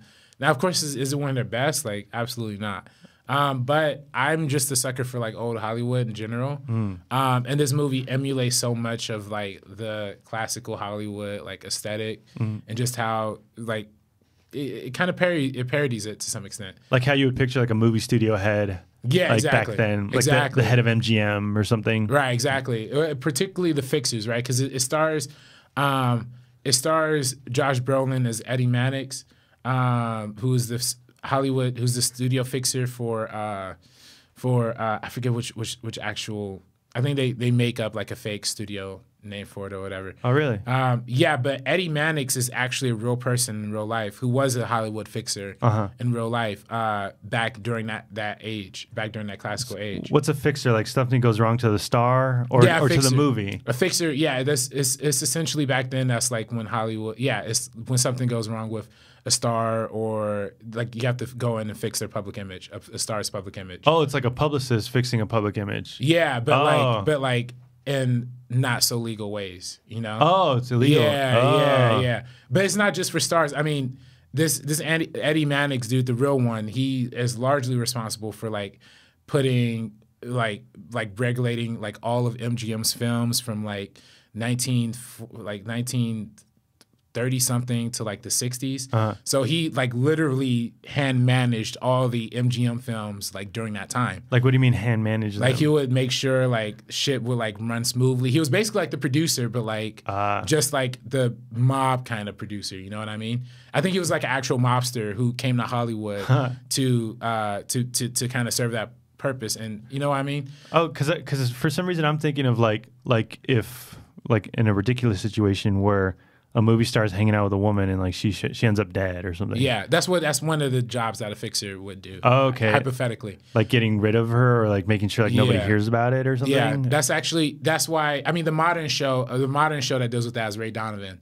Ray Donovan's all about a dude who is the main guy, Liev Schreiber. Yeah, he's a fixer. Oh, that's what the character is? Yeah. Oh, I had no idea what that show's about. Yeah, so the show literally opens with like this like athlete who like wakes up with like a dead like woman in his bed, and he calls like Ray Donovan and he comes over and like takes care of it. Oh shit. Yeah. That's interesting. Yeah. I mean, it's actually a real profession that like people actually do. You think it's like a real thing? It's based on a real thing? Yeah. Well, at least I know for this movie, this is based on a real it's based on the real guy for Hail Caesar. Yeah, for Hail Caesar. Now, they're not like actively portraying this as like a biopic of this guy. It's mostly everything else is made up. They just use his name. Yeah. But he is an actual Hollywood fixer who is responsible for like doing for I mean the way they show his responsibilities in this movie is that he basically does like producer shit. Like he'll meet with like one of the more hilarious scenes to me is like he goes to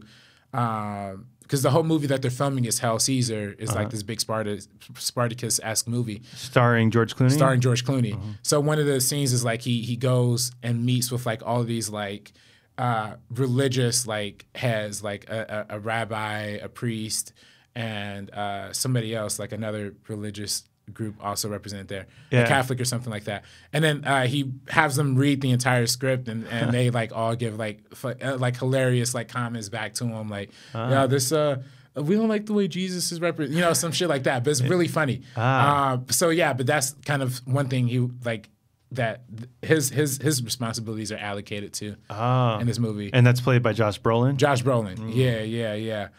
This movie also broke our Han Solo to the world. What's his name? Alden Ehrenreich.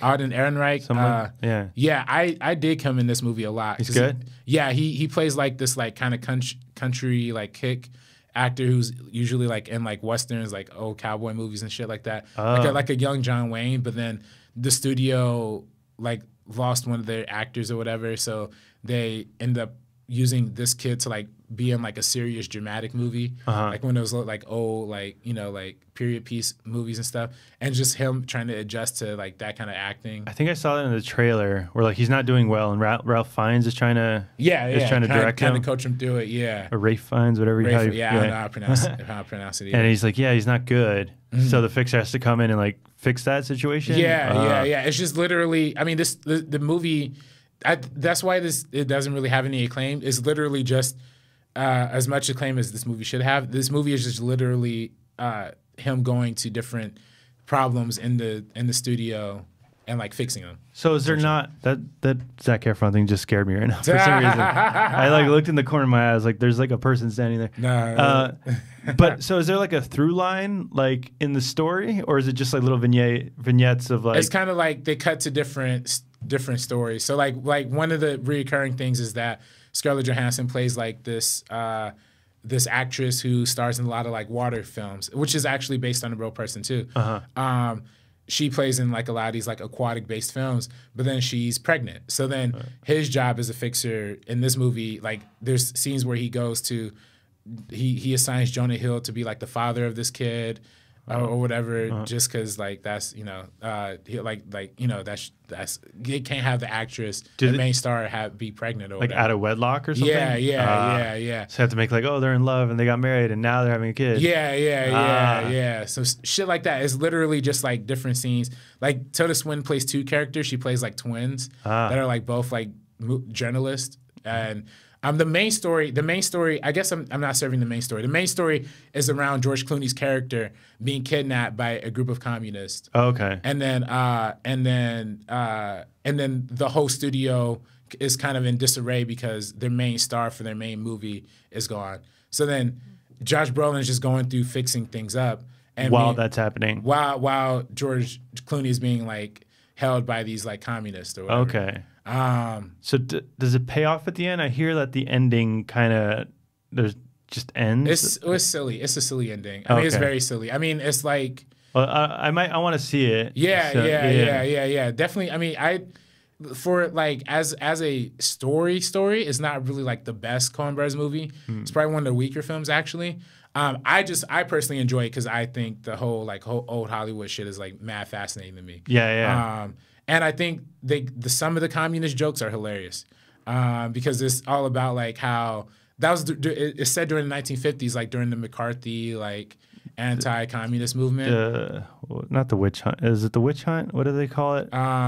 Something like that. McCarthyism. Yeah. But it kind of comments on a lot of that too. So and are they playing like are the characters kind of like absurdist characters? Yeah, the communists. Yeah, Yeah, yeah. they're hilarious. Yeah, Okay. like I can see that. They're all. I mean, they're Hollywood screenwriters. Like that's what they're. That's how they're represented. You know? Yeah. And yeah, I don't know. It's to me, it's funny. To me, it's funny. But I could totally see how this not worked for anybody else. I think it's actually one of their low. As I'm looking through their IMDb, I've been pulling up the pages individually. It's like their second lowest rated on IMDb. Yeah. I think a lot of people were excited for it just because of the cast, and you're like, oh, the Yeah. Coen Brothers. Like, look at this movie; it looks great. Old Hollywood too. Yeah. Like this is gonna win the Oscar because Oscars always bet on old Hollywood movies. And it just, I don't know, it came out and no one really saw it. Yeah. It took a while to come out too because we filmed it in like 2015. 2015, yeah. It came out February 2016, something like that. February. I remember in February. Yeah. And I was a freshman at CSUN when this film came out. Uh-huh. And when I started, like when I was there, like I heard this podcast called You Must Remember This. Uh-huh. It's like a podcast that's like a story podcast that like tells all these like old Hollywood stories. And I was super into that podcast. So it was all of those stories of like the 1940s and 50s stories that had fixers at the centers of a lot of them. And this movie came out and it kind of really hit me in that time when I was in that mind space. Yeah. So I think there's even an episode on that podcast where they talk about the real dude of Eddie Mannix or whatever. Oh, really? Yeah. It's crazy. That would be interesting to see like a straightforward story or a movie about that story. Yeah. Because I think he was really a mobster, and then he came to Hollywood and just ended up like running MGM. So that's what's up. That's their last theatrical movie. But of course they just have that new movie on Netflix. Yeah. The Ballad of Buster Scruggs.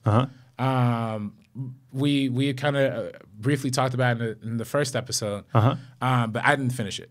I think it's their longest movie. It's like almost 2 hours and 40 minutes. Oh, really? I didn't know that. I think at least 2.5 hours. I want to say. Yeah, I think on IMDb they have it as 2:13. Oh, I thought it was longer. Something like that. It feels longer. Yeah, it's a slow burn. You have to. I think it's better because it is like an anthology series. It's 6 stories. And I think it is better to take like a break in between like 2 stories. Yeah, because like it's a lot. Yeah, and the stories are just like not a lot of dialogue in them. One of them is just like literally one guy panning for gold. Yeah. And it's with him saying the fucking speech was that? Oh no, that not the panning for gold. Yeah. And it's interesting. It's like it's cool to see him like how he like finds the gold. He's like 2 pieces, and he digs over. He's like 1 piece. I got to go this way. 3 pieces over here, and he kind of pinpoints where the gold is, and he finds it. But it's literally that's the story, and it told over like 30 or so minutes. Yeah, or it feels like 30 minutes. I don't know how long it actually is. Right. So which ones did you see then? So I saw the first one, which is my favorite, the Buster Scruggs. Buster Scruggs. The second one with James Franco and Stephen Root. Steven, yeah. I want to say, I think that's his name. The third one I saw was was it the midget guy who was like saying the Abraham Lincoln speech? That was it the actor, like the traveling actor? Yeah. Okay. Was it an Abraham Lincoln speech? Yeah, the 407 years ago. He wasn't saying that. Did he? Was he? I think so. I don't know. I thought he was just like quoting something. Yeah. But I didn't know it was the Abraham Lincoln speech. I don't know. I'm not. I thought it was. That was the one Liam Neeson, like he's like traveling with this guy. The guy's, I don't know what it's called when you have no limbs. He's literally just like a torso. I shouldn't say midget, but like I shouldn't say that word. Sorry, little person. But he's not even a little person. Yeah. I mean, he just has no limbs. Yeah. So literally, like Liam Neeson has to like carry him like on his back. Yeah. And then like set him up. He's traveling, sets him up in like this small town. Gathers a crowd of like 10 or so people, says this monologue, then he picks up donations from the crowd. Yeah. That was one, I didn't know where that was going. Yeah. And after, that's another like, it is fucked up. Yeah. But it's kind of funny. Yeah. Just how it ends. Yeah, he just gets fucking left there. Like. Well, no, he doesn't get left because well, the whole story is that he's traveling with this guy making money, but then he sees another guy making money with a chicken. Oh, right. Like this mathematics wizard chicken, where the crowd just shouts out, "What's 11 times 2?" And the chicken hits 22. So then, and everyone's like betting on that and making so much money. So Liam Neeson buys that chicken. He's gonna make money with that. And the story ends with him looking over a bridge, looking into the water, throwing a rock into the water. And then, from what I gather, he's just going to throw the guy in the water. Yeah. That's what I got. That's what I got from that. Yeah. Okay. Yeah. And this is incredibly fucked up. Yeah. Because the guy has no limbs. He can't do anything. The guy, Liam Neeson, literally has to hold him while he pees. And he's just going to throw him over a bridge in water. Like, you can't just leave him somewhere in town or something. Like, you literally just have to do that. Yeah. And then the last shot is just him. Like, it was the guy in the back of the carriage, like, traveling with him. But now the last shot is just the chicken. The chicken, yeah. Yeah. That's so fucked up.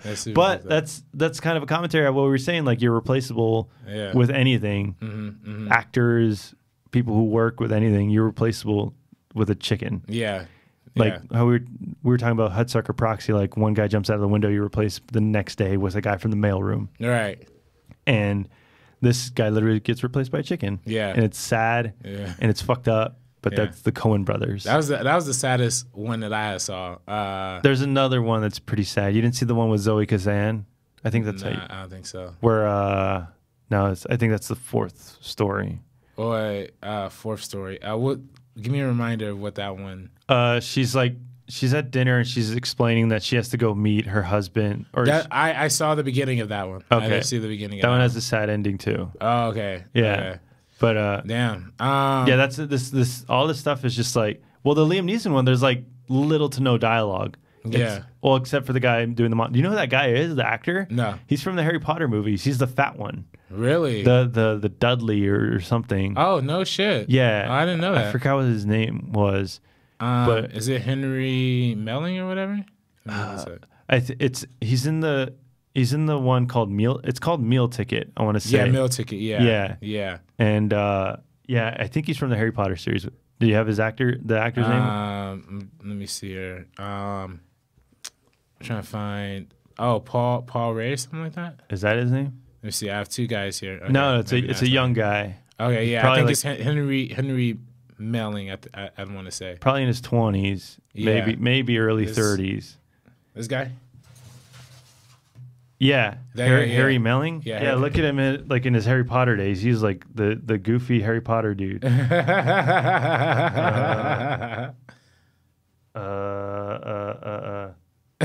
at that photo. Let's see this guy.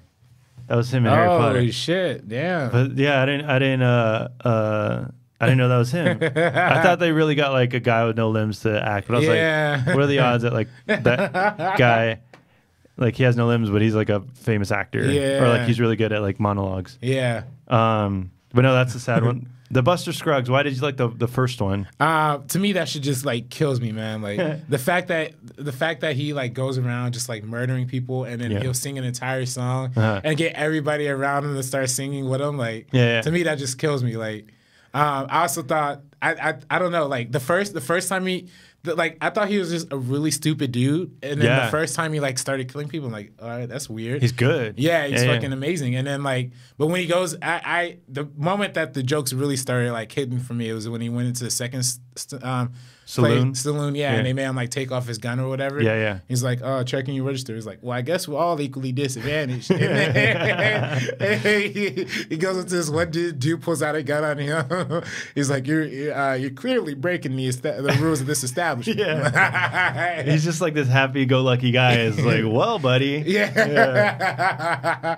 Oh, but then you think like that's the end of him because like he literally just has the gun pointing at him. Yeah. And then what happens? And then he literally like stomps on the fucking table and makes the dude shoot himself in the face a bunch of times. 3 times. Yeah. He just go poof, poof. Yeah. And he just blows his head off. Yeah, I cried. I was like, what? That was another like what the fuck moment. Yeah. In a Coen Brothers movie. Yeah. Like you were not expecting that to happen. Yeah, nah. And then he starts singing like poor old Joe, poor old Joe. Like, everybody starts singing. And his brother comes out is like, oh my God, Joey. I don't know, man. Yeah. I also I don't know, everything with this dude, man. Like as soon as he's like, as soon as the guy like challenges him to go outside with his pistol or whatever, like he literally like walks outside. He's like, sometimes you gotta handle situations like this. And then he like looks in the mirror as he's like planning out his shot. Like, he's like, let's see, his heart's on the right, but the mirror's on the left. But then I am facing the same. Like just the way he was explaining it, just killed me. Like straight to camera. He's like, we are facing the same way though, so it would be on the right side. And then he just shoots behind him. He's like, best not to play it too fancy. Just shoots him. And then he sings a song again. Yeah, he was just about to sing a song, and then he sees another singing fucking killer. Like coming to town. Like that's where I got disappointed. I was like, damn, like. It just ended. Yeah. I at least wanted to like see a little more of this dude. Like, this is the funniest. To me, that was the funniest part. But. Yeah, Tim Blake Nelson was great. I thought the whole movie was about him because like he's on the poster. It's called The Ballad of Buster Scruggs. Right. He's out promoting it. Yeah. It's like, oh, this is going to be just a story about him. It just ends in like 20 minutes. Yeah. And that one, like I was watching it with my family and I didn't know what to expect. Yeah. And then they didn't like it. Yeah. Because like I understood because like once he dies, like his little heaven body shows the angel body with the guitar. And he's singing up to the heavens. Oh, man. That's where like, okay, the Coen Brothers are just huge stoners. And just like that was some bullshit. Yeah. But I was with it all the way up until that point. The James Franco one was pretty good too. It was good. That was a hugely different from this first one. Yeah, that was more serious. Yeah, it was great. And I was like, okay, now like this is a serious part. Like we got through like the goofy part. Yeah. Now this is it. And it just they die again. Yeah. I thought he was gonna find a way to get out of hanging a second time. Like, that's what I thought. That's how they set it up. You're like, okay, he got out of the first one. He cracks the joke where he's like, "This your first time," and the guy's like, "What?" Yeah. And then it just ends. Yeah. And you're like, okay, this is gonna be a story of people dying. Yeah. And I thought initially, because I saw those first two on my first sitting, and I was like, oh, these kind of represent like the 7 deadly sins. Oh, that's interesting. Because the first one, he was prideful. Oh. That's a sin, right? That's a sin, yeah. Where he's like, he thinks he's too good, where that's his downfall at the end, where like, you want to count? And the guy's like, nope. And he just shoots him right in the head. And then it takes him a while to die, or he looks at his hat. The hat, yeah. It's just a great shot, too, by the way. Like, he just sees the hat, the blood in the hat. Yeah. And he's like, well, I think that's the end of my story. Yeah. Something like that. Yeah. And then the James Franco one, it's a greed thing because he's stealing money. So it's like, oh, these are going to be the 7 deadly sins. Pretty cool. But then, like, my theory falls apart with like the other stories. So I don't know how the actor one like falls into that. Right. I don't know about that one. Yeah. I did feel bad for the little actor dude when Liam Neeson was like having sex with the prostitute. Yeah. And dude, like he literally sat him up there just to watch. Like that's pretty fucked up. But then he turns him around. Yeah. And it's all in real time. So it's all like one shot, just stationary. He's looking at him. He's like, yup. And then he just like, and then like the sound design too, like the chair turning. It's like, and then the hooker is like, do you want something too? Yeah. And he's like, no. Like, why not? Why can't he just get something? Like he has nothing left. Yeah, nah, that's fucked up. Yeah. But yeah, no, the second one I thought was really good with James Franco, and I thought like you said, like they did build up a good amount of suspense. I thought there were still a lot of funny moments though, like when he was being hung and then like the horse kept like creeping away. Yeah. And you just see him like literally like laying up, just to chew like the grass that's like just out of reach of him. Oh man, nah. So that has some funny moments in it, definitely. Oh, and then when I think it's Stephen Root. I don't think it's the guy because I get him mixed up with the guy from Sorry to Bother You. But I think it's Stephen Root where he's Stephen Root, the bank teller. He comes out in like full on like silverware, or not silverware, like pots and pans. And James Franco's literally shooting him in the heart, but it's a pan. And he's just yelling, headshot. Like you need it, like literally saying like you need to shoot me in the head to kill me. And he just gets closer and closer until he hits James Franco. Yeah, that's funny. Dude, I'm telling you that there's a lot of good funnies in this, at least in the first 4 parts. Yeah, the other ones are a little longer, and they're a little sadder. Yeah, I think the gold one is actually based on a true story. Oh, is it? Or I don't know, maybe not based on a true story, but based on a story by Jack London, it says here. So that was a good one. Oh, that had a funny one too.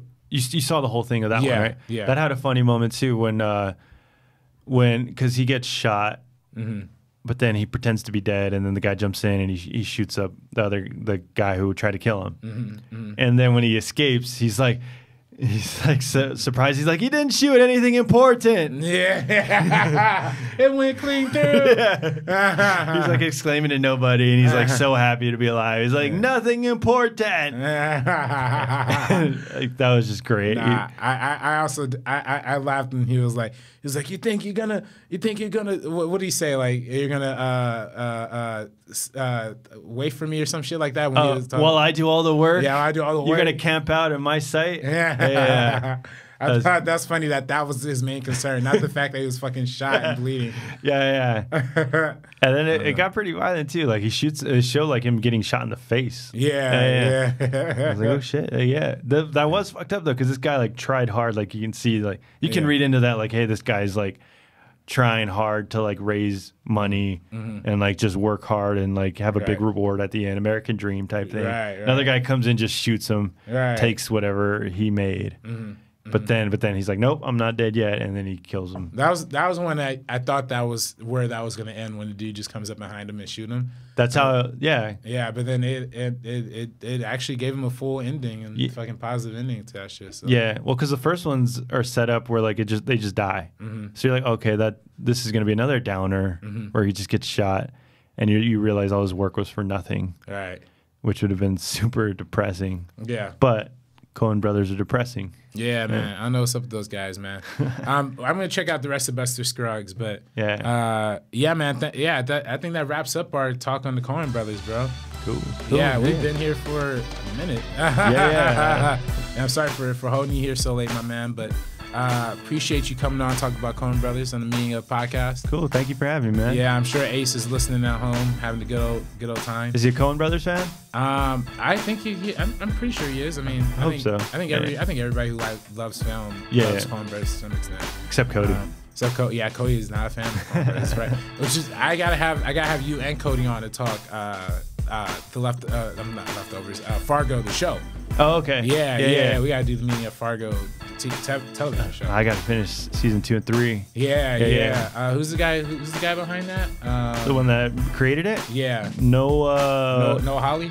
Is it Holly? Yeah. We gotta do a Meaning of on him, man. It's great. He did Legion too, which is one of my favorite shows. I haven't seen that. Yeah, Cody loves Legion. Yeah.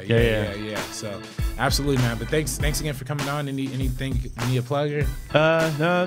Schmoes Beardos, Twitter, Instagram. Watch The Wenger Show on Patreon, YouTube, podcast, Spotify. All that. Oh yeah, we're on Spotify. The Wenger Show, and join our Patreon and support us. Sick, man. Awesome, brother. So that wraps it up for the Meaning of Podcast. I'm RB3. I'm Brian. And we're peacing out, guys. Peace out.